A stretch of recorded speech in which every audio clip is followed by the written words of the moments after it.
On a frozen morning in Colorado, a high-ranking general collapsed in the ER. Doctors said heart failure, but a former Navy SEAL named Ethan Cole saw the truth instantly. It was a classified nerve toxin, the same one that killed his team. No one believed him. No one listened. So Ethan grabbed the antidote and saved the general's life, only to be fired on the spot for breaking protocol. He walked out with Rex, his German shepherd, humiliated and furious, not knowing the toxin source was still inside the hospital, and the man behind it was someone Ethan once trusted with his life. Minutes later, a Navy helicopter shook the roof, and everyone realized they had just fired the only man who could stop the killer. Before we continue, tell me where you're watching from, and if you believe courage deserves a second chance, hit like, share, and subscribe to support these stories.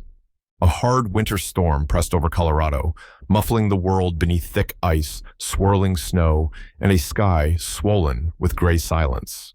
Inside St. Ridge Medical, a small regional hospital tucked against a pine-covered ridge, the morning shift was beginning with the soft clatter of carts and the distant beeping of monitors. Ethan Cole walked the main corridor with a slow, uneven step, his right knee stiff from an old battlefield explosion.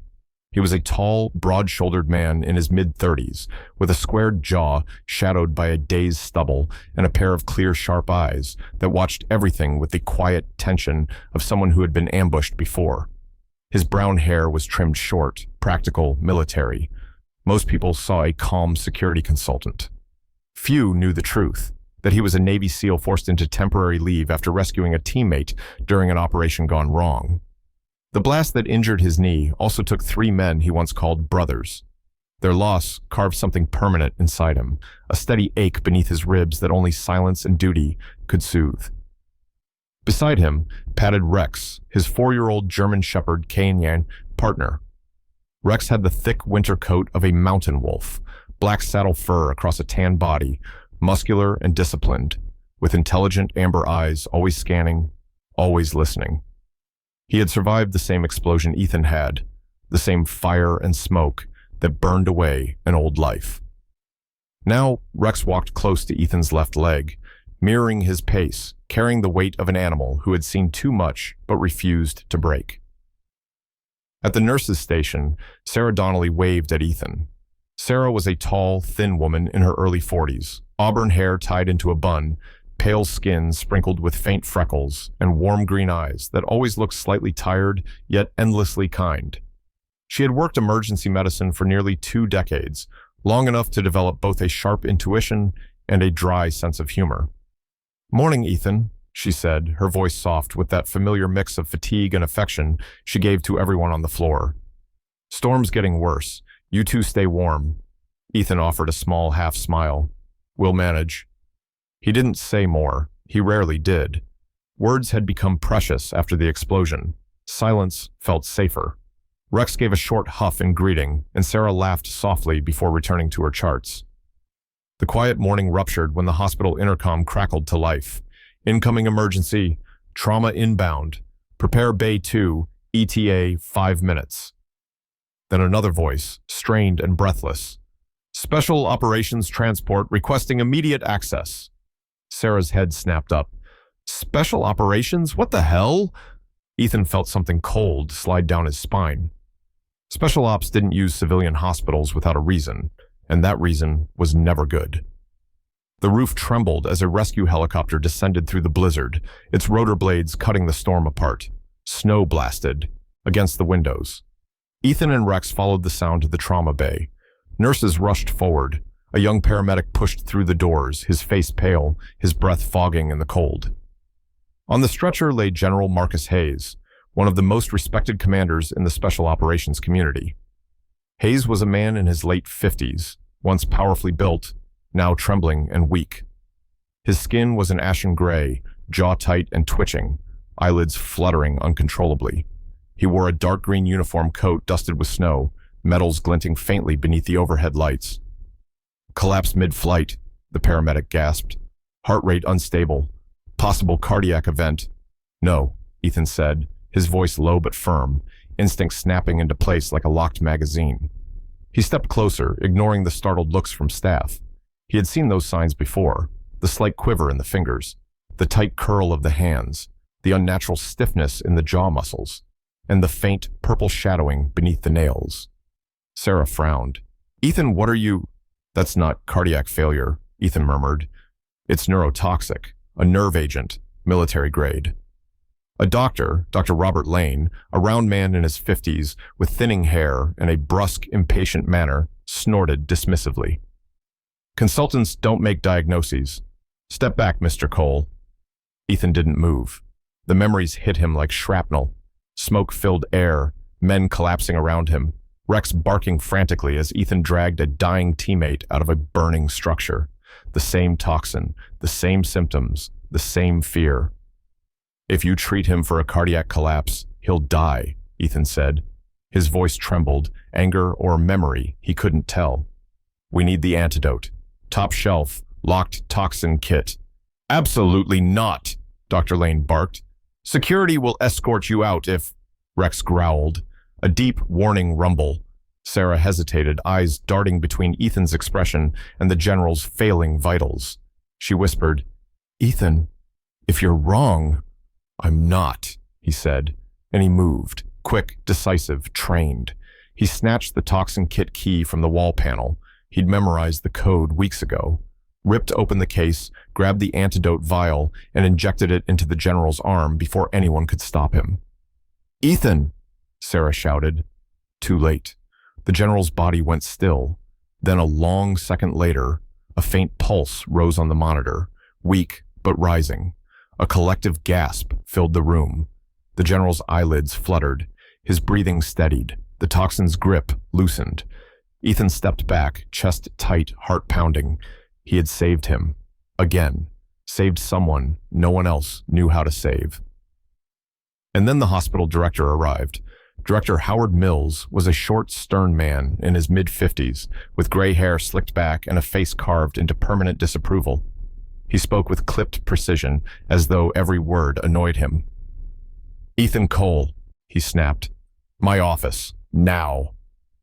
Moments later, Ethan stood before the director's desk, Rex sitting rigidly at his side. Mills's voice was ice. "You're terminated, effective immediately. Hand in your badge. Your presence here is no longer permitted." Ethan absorbed the words without reaction, but inside something cracked. He had done the right thing, and once again, it cost him everything. He clipped Rex's leash, turned, and walked out into the snow-covered parking lot, the cold wind biting at his face. Rex paused, ears pricked, growling, a sound Ethan hadn't heard since the battlefield. Ethan froze. "What is it, boy?" The ground vibrated, faint, then stronger. A deep thrum rolled through the hospital walls. A Navy helicopter, larger, darker, unmistakably military, descended onto the roof with thunderous force. Moments later, voices rang out across the hospital. "Find Ethan Cole, now!" Ethan's breath caught. Something was terribly wrong, and whoever had poisoned the general was still inside. A dense hush settled over the ICU corridor as snow hammered the hospital windows, turning the world outside into a trembling white blur. The fluorescent lights flickered faintly, casting long shadows across polished floors and rows of closed patient doors. Ethan Cole moved through the hallway with quiet urgency, Rex pacing at his side, tail stiff, ears sharp, his powerful frame tense like a coiled spring. Ethan's thoughts churned beneath a calm exterior, the instinctive tension of a man who had spent too many years reading danger in stillness. His breathing remained steady, but his heart pushed harder with each step, remembering the feel of battlefield sand under his boots, the tightness in his chest whenever something felt wrong, exactly like now. The second victim had collapsed barely 15 minutes after the general's rescue. Lieutenant Mark Danner, a communications officer in his early 30s, tall, athletic, said, with sandy blonde hair and the easy, unguarded smile of someone who had not seen as much death as others in uniform. Now he lay pale and trembling on the ICU bed, his face slack, his blue eyes unfocused. A faint purple tint marked the base of his fingernails. The room reeked of antiseptic, sweat, and something bitter underneath. the chemical whisper of the toxin Ethan feared most. Sarah Donnelly stood by the bedside, her thin frame rigid, her auburn hair escaping from its bun as she stared at the monitors. Her green eyes flicked toward Ethan the moment he entered. Worry creased her pale face. "It's the same symptoms," she said quietly, her voice trembling despite her attempt to steady it. "Ethan, it's happening again, isn't it?" Ethan nodded once, jaw tight. "Where did he collapse?" A nearby nurse responded, a young man named Kyle, short, dark-haired, with the awkward energy of someone still new to emergency chaos. "Right here.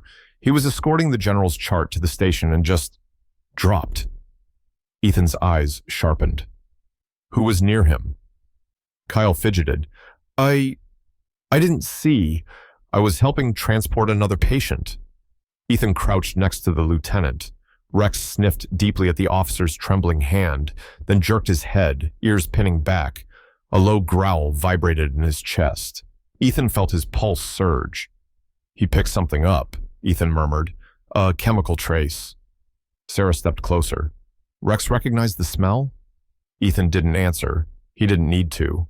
Rex moved again, nose sweeping across the lieutenant's arm, then his IV line, then the front of his uniform.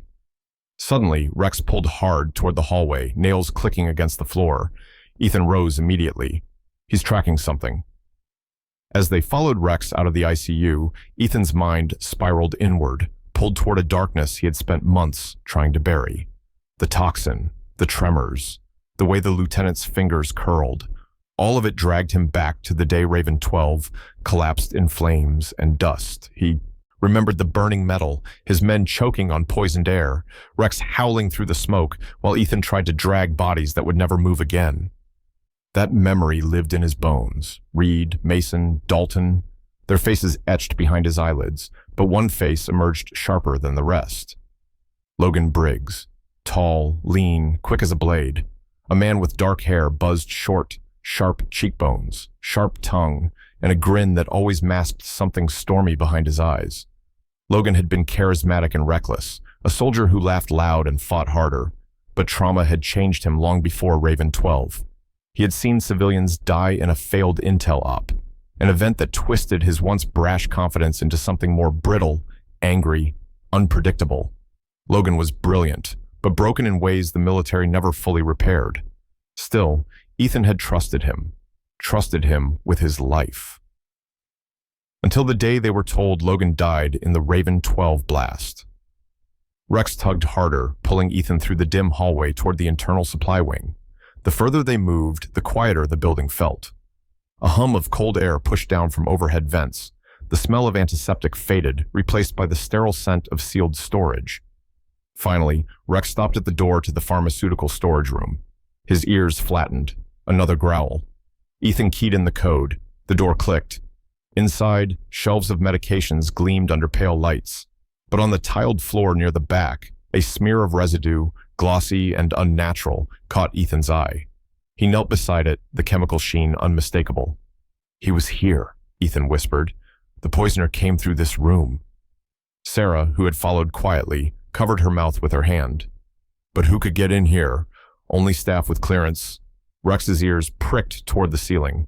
Ethan followed his gaze. A small camera blinked red in the corner. "Security feed," Ethan said. He crossed to the nearest workstation and pulled up the surveillance log.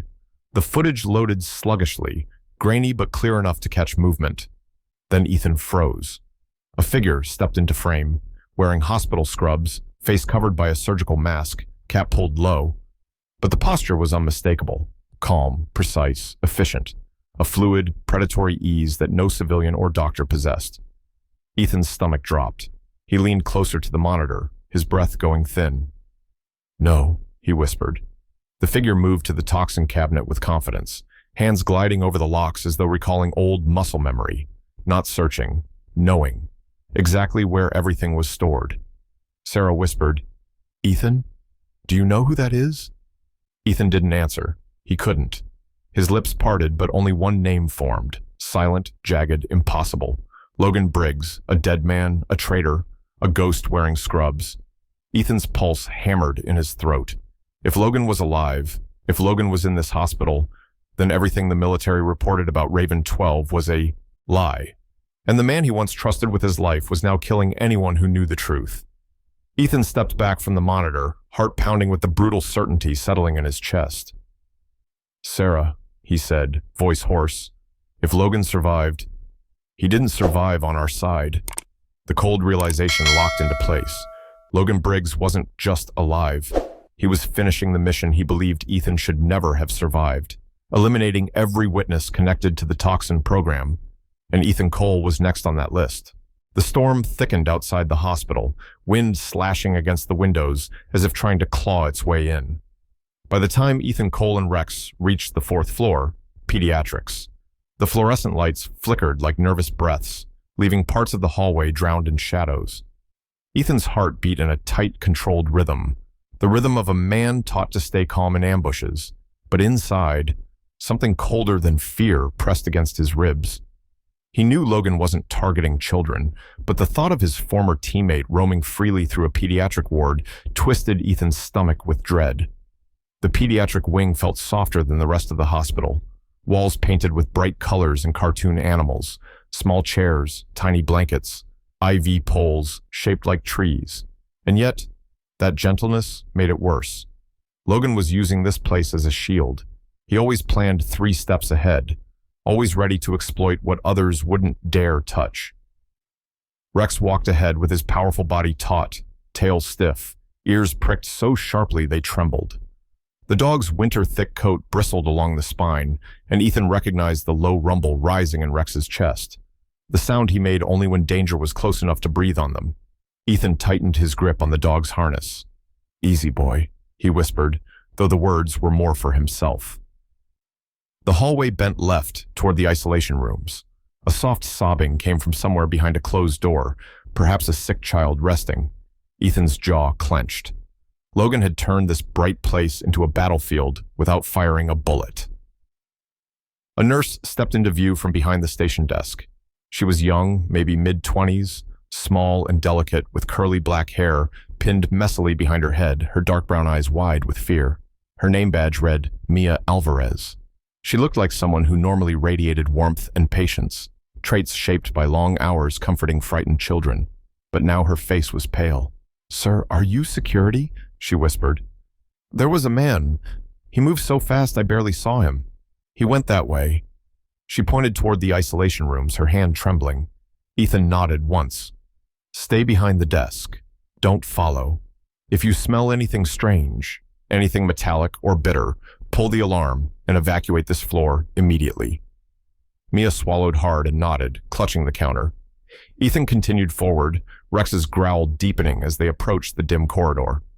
Memories of Logan filled Ethan with a dull ache. Memories of missions in the desert, nights spent sharpening knives and swapping stories. Logan's laughter echoing through barracks like a man unbreakable. But beneath that laughter, Ethan now saw the pain he had ignored. Logan sitting alone after missions, staring at nothing, jaw tight, haunted by civilians, lost in a compromised intel strike. Ethan had always meant to check in, to ask. But war teaches men to swallow wounds until they rot.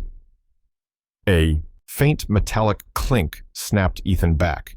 Rex jerked his head toward an open isolation room door. The light inside flickered like a dying candle. Ethan exhaled slowly, hand brushing the holster at his side, though he refused to draw. Not here, not near children. He stepped inside. The room was dim, blinds half drawn, the hum of the air purifier vibrating like a soft heartbeat. A crib sat in the corner, empty. A curtain hung slightly ajar. Ethan's skin prickled. Rex's growl deepened. Then the curtain shifted. Logan Briggs stepped out. He was leaner than Ethan remembered, muscles carved tighter, shoulders sharper beneath stolen scrubs. His dark hair was longer, pushing across his forehead in uneven strands. His once bright eyes were now a steel-gray void, deadened, hollow, and burning with something like conviction twisted into madness. He wore a surgical mask, but Ethan didn't need to see his mouth to feel the sneer beneath it. "Hello, Ethan," he said, voice low, calm, almost tender in a sickening way. Ethan felt his pulse spike. "Logan, you're alive." "Alive," Logan echoed with a small tilt of his head. "Not thanks to the people you and I bled for." He stepped closer, moving with the same fluid precision he had in every mission. We were assets, Ethan. Test subjects. You felt it in your bones. I know you did. Ethan kept his voice steady. Whatever happened, this isn't the answer. Logan laughed, a brittle sound. You don't get it. They tried to erase us. Raven 12 wasn't an accident. It was a purge. And you... His eyes hardened. You were supposed to die with the others. The words sliced straight through Ethan's chest. Guilt surged up. Survivor's guilt he had suppressed for years. Why had he lived when the others didn't? Logan, Ethan whispered, what did they do to you? They showed me the truth, Logan murmured, and I accepted it. Then he pulled a vial from his pocket, holding it between two gloved fingers. Clear, deadly, familiar. Rex erupted into a vicious snarl. Ethan moved an inch forward, palms open. Put it down. There are kids here. Exactly, Logan said softly. You won't risk them. You never could. He flicked his wrist. The vial arced through the air, toward the hallway where voices of frightened children echoed. Ethan's body moved before thought. He lunged sideways, intercepting the vial mid-flight, pressing it against his chest and rolling to absorb the impact. Rex barked, racing toward the doorway to shield the children. Logan used the chaos. He sprinted toward the exit, scrubs rustling, mask slipping slightly to reveal a tight grin. Ethan pushed off the floor, breath ragged.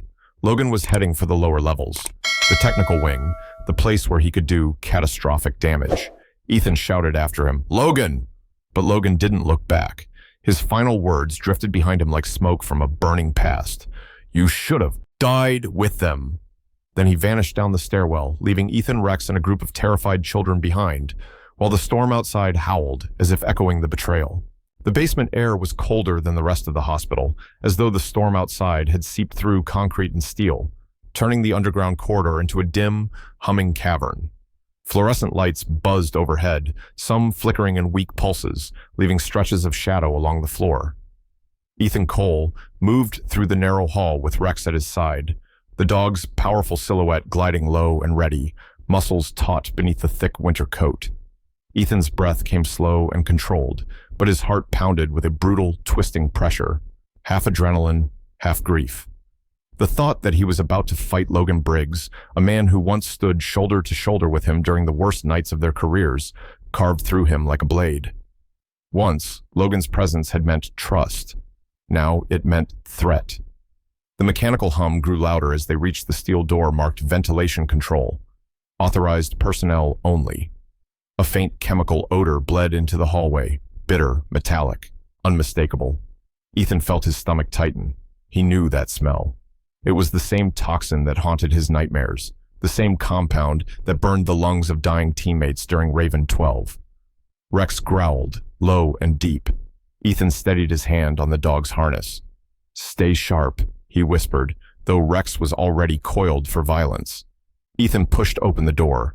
The room beyond stretched wide, illuminated by a row of overhead lamps that cast harsh, sterile light across metal ducts, control panels, and a central console. And there, standing in front of a large industrial canister attached to a portable pumping unit, was Logan Briggs. He looked even more gaunt under the unforgiving lights, like a man carved from tension and old scars. His dark hair clung to his forehead in damp strands. His eyes, once lively and mischievous, were ash-gray and feverish, reflecting a resolve shaped by pain and betrayal. He wore stolen maintenance coveralls, sleeves rolled up to reveal forearms lined with faint burn scars, marks Ethan had never noticed before. Logan's hands moved with steady expertise across the valves of the canister, adjusting settings that Ethan knew could release enough toxin to kill everyone in the hospital within minutes. Logan didn't look up as he spoke. You're too late, Ethan. His voice was calm, almost serene. By the time you cross this room, I could end all of it, all of them. Ethan felt his throat tighten. Logan, don't. Logan finally turned. There was no mask this time, no hiding the hard set of his jaw or the faint trembling at the corner of his mouth. They lied to us, he said quietly. We died for them, and they buried the proof. I survived that blast, Ethan. I saw the files they tried to burn. I heard the orders. His voice cracked. They wanted us gone. They needed us gone. Ethan felt the old guilt surge up, threatening to swallow his breath. He had always wondered why he survived. Raven 12 when the others didn't. He had buried that doubt, smothered it beneath training and duty. Now it rose like a ghost. Whatever happened, Ethan said, voice low, killing a hospital full of people won't fix it. Logan's expression twisted, anger and pity tangled together. You still don't understand. They'll silence anyone who knows the truth, and you... He gestured at Ethan's chest. You're the last thread, Rex snarled. Logan snapped his fingers at the dog with cold contempt. I remember you. You should have burned with the others. At that, Rex lunged. The German shepherd's body shot forward like a missile, claws skidding across the metal grating. Logan cursed and stumbled back just as Rex's jaws snapped toward his arm. Ethan sprinted behind Rex, his body moving from drilled instinct, no hesitation, no second thoughts. The room exploded into motion. Logan grabbed a metal wrench and swung. Rex dodged, grazing the weapon with his shoulder, but keeping balance. Ethan reached Logan, grappling him by the wrist, just as the man twisted to open the toxin valve. Logan was fast, still as lethal as he had been in their training days, his movements crisp and calculated. Ethan blocked a strike, shoulder ramming into Logan's ribs. Logan grunted and countered, hook slamming Ethan against the ventilation panel with enough force to knock breath from his lungs. You're fighting the wrong enemy, Logan hissed. Ethan shoved back. No, I'm fighting the one trying to murder innocent people. They crashed against a steel table, sending tools clattering across the floor. Logan's elbow grazed Ethan's jaw, leaving a burst of pain. Ethan locked Logan's arm, twisting, but Logan kicked his knee, forcing him to stagger. You should have died with them, Logan roared. I watched the blast swallow you. I thought it was over. I thought no one would be left to expose the truth. Ethan's grip tightened, his voice cracked. I survived so I could save people, not become like the ones who broke us. Logan lunged for the canister. Ethan saw the motion, saw the intent, saw the future collapsing into seconds. Logan grabbed the valve. Rex leapt. The dog clamped his jaws around Logan's forearm with the force of a steel trap. Logan screamed, a raw, animal sound, and the canister slipped from his grasp, bouncing once across the floor. Ethan dove, sliding on his side, catching the rolling tank before it hit a pipe. His fingers burned from the friction. One mistake, one impact, one crack, and the whole hospital would fall silent forever. He tore a chemical safety tarp from the wall and wrapped it around the canister, sealing it beneath layers of protective fabric before locking it into an emergency disposal cradle. The toxin was neutralized. Logan staggered back, clutching his bleeding arm, breath ragged. His face twisted in fury and something like sorrow. Congratulations, he spat. You just signed your death sentence. They'll erase you like they erased us. Before Ethan could respond, the door burst open. Navy personnel stormed in. 2 officers in tactical gear and a commander with a hard, chiseled face and icy authority emanating from his stance. The commander barked, "Hands where we can see them!" Logan didn't resist. His shoulders slumped, fight draining from him like the last flicker of a dying flame.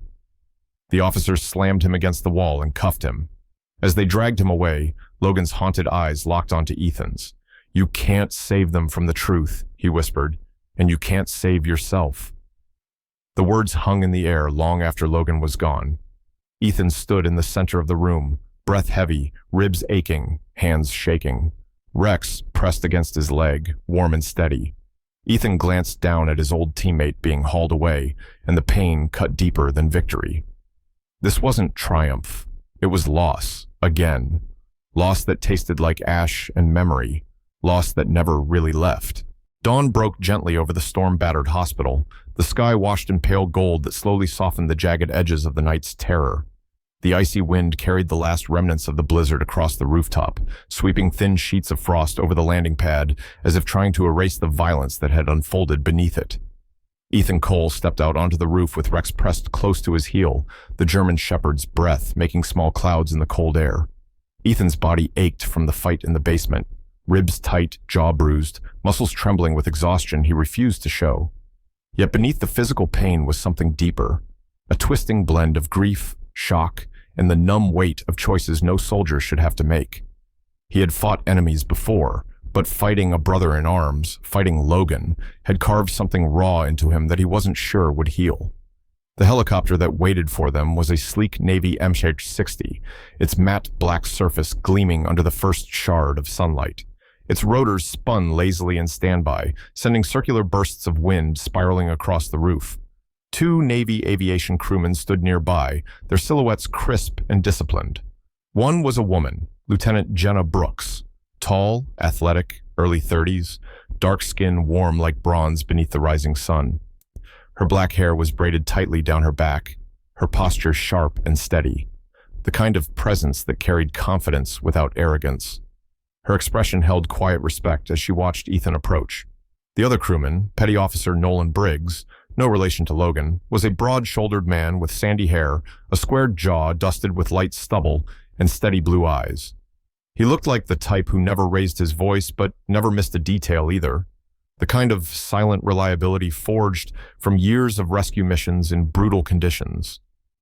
Their presence alone reminded Ethan of the world he had tried to step away from, a world of clarity and danger, truth and secrecy, loyalty and sacrifice. At the center of the rooftop stood General Marcus Hayes, recovering but upright, leaning on a temporary cane, his tall, dignified frame wrapped in a thick Navy-issue coat. His normally stern face had softened, though the deep lines around his eyes still carried the weight of decades of battle decisions. His gray hair was tousled from the wind, giving him the look of a seasoned commander who had survived one more war than expected. When he saw Ethan, he straightened slightly. "Ethan," the general said, his voice steady but gentler than usual, "you still walk like a man carrying too much." Ethan managed a faint smile. "Guess old habits don't die easy." "No," the general replied, "but good soldiers don't either." He took a step forward, his eyes locked onto Ethan's with a sincerity rarely spoken aloud in military circles. "You're still one of the finest SEALs I ever commanded.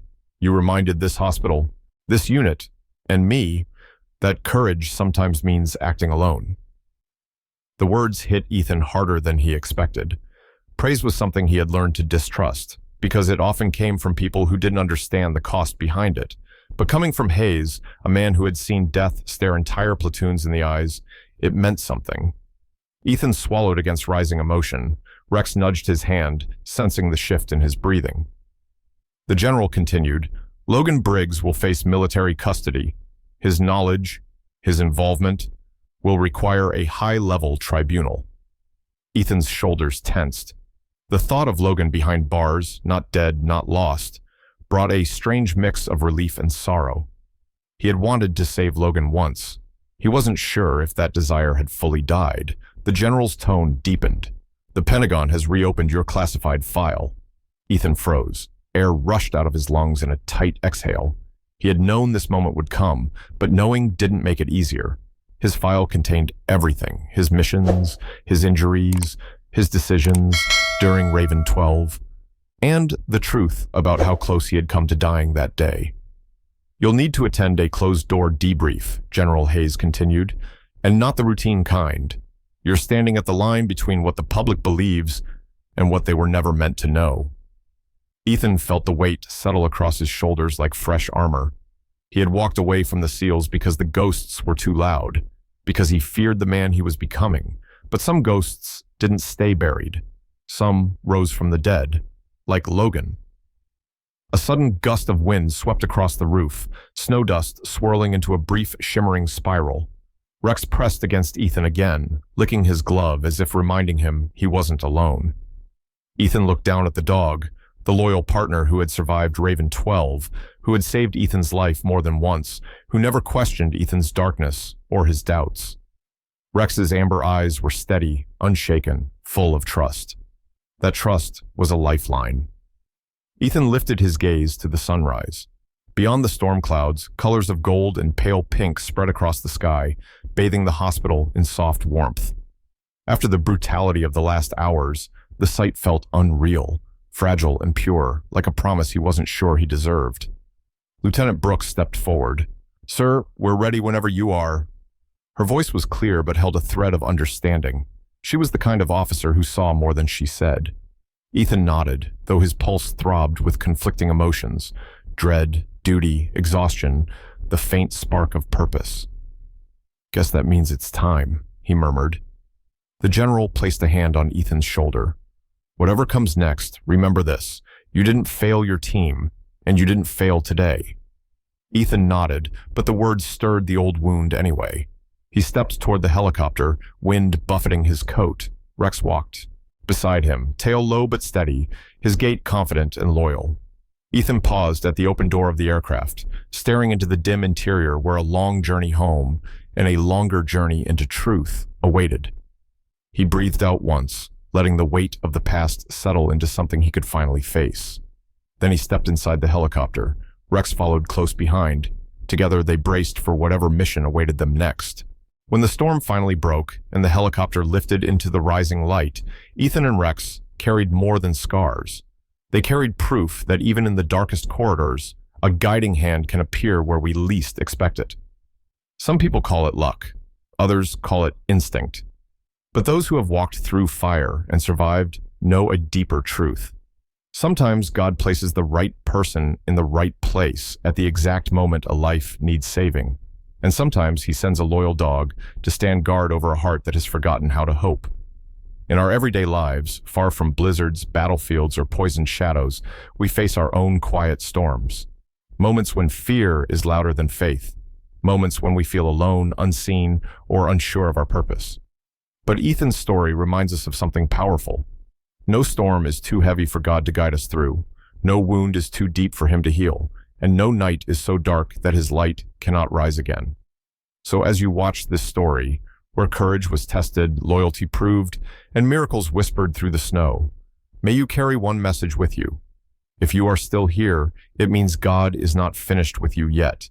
Just like he was not finished with Ethan, or Rex, or anyone who receives a second chance when all hope seems lost. Before you leave, I invite you to take a moment and let this be more than a story. If you believe in the courage God plants inside ordinary people, the miracles hiding in everyday moments, the unseen protection that follows us through our darkest nights, then please share this video, leave a comment, and subscribe to the channel. Your engagement helps these stories reach more hearts, people who might need a reminder that they are not alone. And may God bless you, protect you, and guide you through whatever storm you are facing today. May his light be with you, now and always.